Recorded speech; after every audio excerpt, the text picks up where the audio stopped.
Iranian missile has hit a warehouse in Holon, that's in central Israel. The attack on Friday night sparked a large fire and prompted a significant emergency response.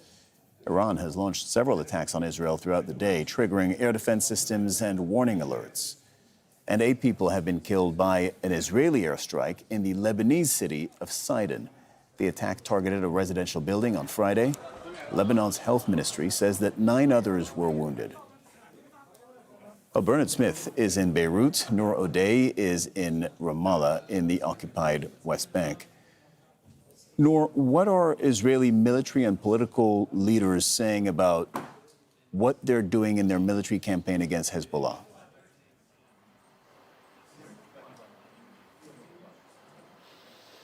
Well, Cyril, the Israeli military is saying that they will strike hard, they will crush Hezbollah, and that this battle that they started days after launching war on Iran is going to outlast the campaign on Iran. They expect this to take a long time.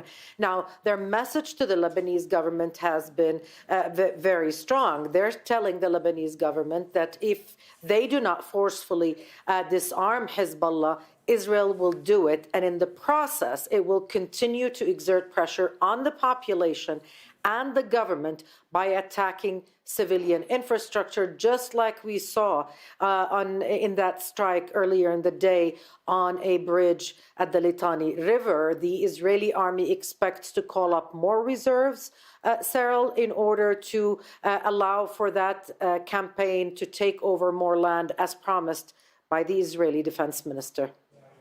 Let's go over to the Lebanese capital, Beirut, where we are seeing live pictures. That's top right corner of your screen, where we're seeing another cloud of smoke rise up over the suburbs, the southern suburb of the Lebanese capital. You've heard this name before, Dahieh. Dahieh is the area that has been repeatedly struck by Israel over the last week or 10 days. Bernard Smith is monitoring developments in Lebanon. Bernard, I don't know if you have any information on what has just happened in Beirut. We're seeing the aftermath. Tell us what you know. I know that there have been developments really across the Lebanese capital today.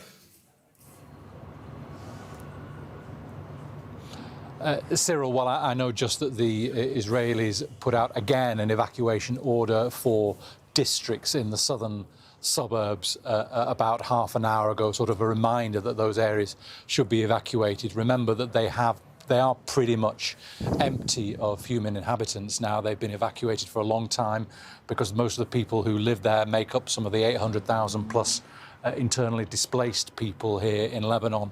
It is the first strike we've seen on there today, actually. It's been a comparatively quiet day in the southern suburbs of Beirut until then. There were other airstrikes that you've already mentioned in the south of Lebanon, including that one in Sidon that killed 8 people. Now, according to the Lebanese Health Ministry, 773 people have been killed since this fighting began.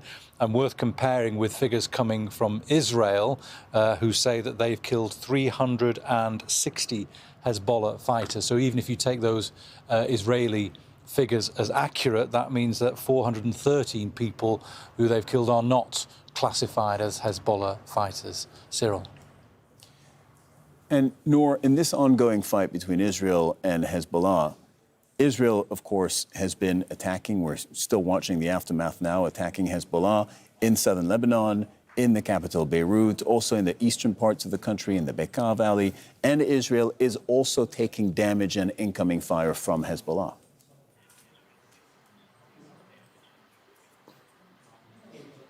It most certainly is, and this is the criticism that the Israeli government is facing. Now, remember, Cyril, there was a ceasefire in place, a one-way ceasefire, actually, announced in November 2024. Israel announced victory. The Israeli prime minister said Hezbollah was set back at least 2 decades, that it couldn't hurt Israelis anymore. The tens of thousands of Israelis that had fled northern communities in Israel went back, started rebuilding. Well, now dozens of homes are damaged because once Israel launched the attack on Iran, once Israel opened the war front on Hezbollah, all the brakes were off and Hezbollah was returning fire and firing at those northern communities, at military and intelligence assets that are, strewn across the entire north of Israel. There are calls for evacuation of those communities. The government is not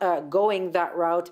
It is extending the state of emergency. There will be no schools next week. It is taking the heat, and it's not promising that this will end anytime soon. The Israeli government is telling the military, is telling the residents, this will go on for weeks. This war will outlast that on Iran, possibly beyond April. Bernard, back to you in Beirut. Something I know you've been monitoring. The Israeli Air Force has been dropping leaflets over the Lebanese capital. What for, and what do they say? Yeah, part of their pressure campaign, really, on the Lebanese. These leaflets were dropped this afternoon over central Beirut, telling people, essentially, obviously written in Arabic, telling people they must disarm Hezbollah, Iran's shield. If you want to be part of real change and contribute to the prosperity and protection of your country, we are here to listen to you. And there's a QR code for people to click, which the Lebanese army has warned links directly to Israel's security service. But what Israel is doing is, as part of its campaign of piling pressure on the Lebanese public and the Lebanese government with these leaflets, and also striking at areas outside traditional Hezbollah areas, Israel is increasing that pressure because they are, it's a very sectarian society here in Lebanon, and there are risks of causing sectarian friction as airstrikes are in areas not traditionally of Hezbollah's support, and then Israel adds these leaflets to it as well. It piles on the pressure on the Lebanese government to try and disarm Hezbollah, which it hasn't yet done. All right, thank you very much to Nour Odeh in Ramallah, Bernard Smith in Lebanese capital Beirut. Thank you.